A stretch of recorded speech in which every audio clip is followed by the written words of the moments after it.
Brought to you by the PlayStation original series Powers. Watch the series premiere for free on March 10th at PlayStation.com.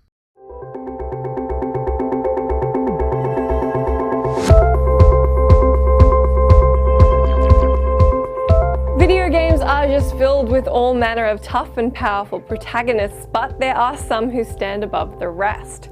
From the world creating to the world destroying, here are our picks for most powerful video game protagonists, in partnership with our sponsor, PlayStation's original series Powers.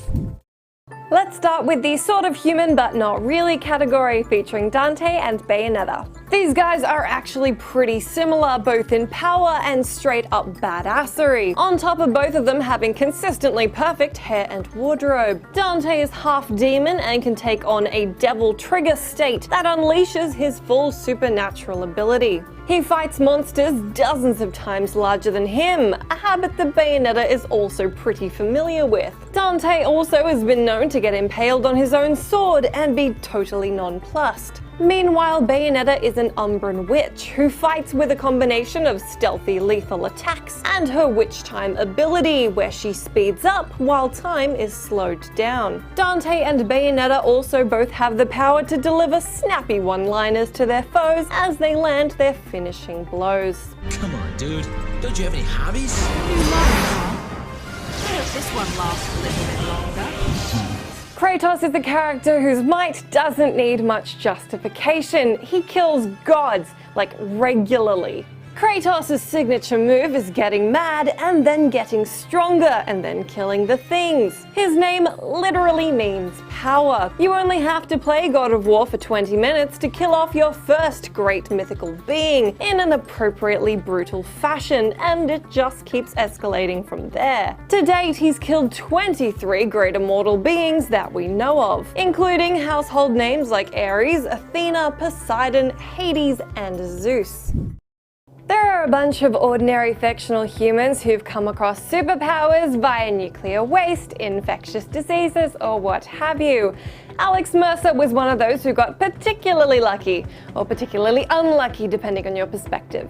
An infection imbues Mercer with all sorts of insane powers. He can shapeshift and morph his body into weapons, and he has superhuman speed, agility, and endurance, which lets him jump 10 stories in the air and survive falls from any height. Bullets pass right through his body, and he has unlimited stamina, so there are no cooldowns on his super speed and whatnot. As if that wasn't power enough, he also has superhuman senses. He can absorb people, like whole people, and he's basically invincible. Well, that's right up until the second game, where the protagonist, James Heller, takes him down.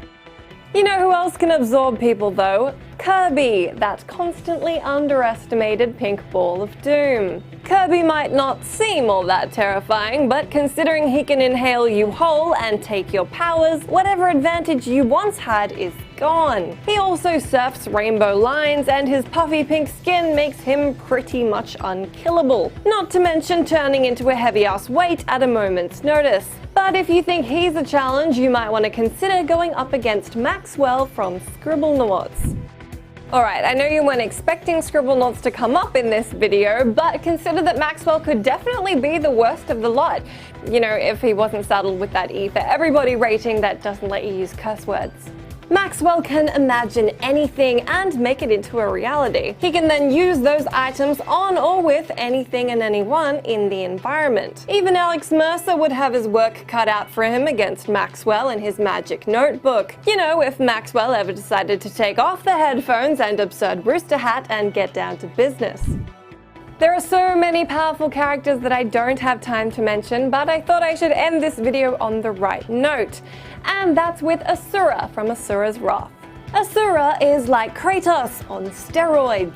He's a demigod who kills gods and can assume several deadly forms. One of those is Asura the Destructor, where he exhibits godlike power and is literally bigger than the Earth. He destroys stars and planets and eventually manages to take a hit from the creator of the universe, which results in him getting knocked back. Oh no, I'm sorry, not Asura. That's right, the creator of the universe gets knocked back. Asura is just stupidly kick-ass powerful. Let me know which video game protagonist nabs your pick for most powerful and why. I'll catch you again next week.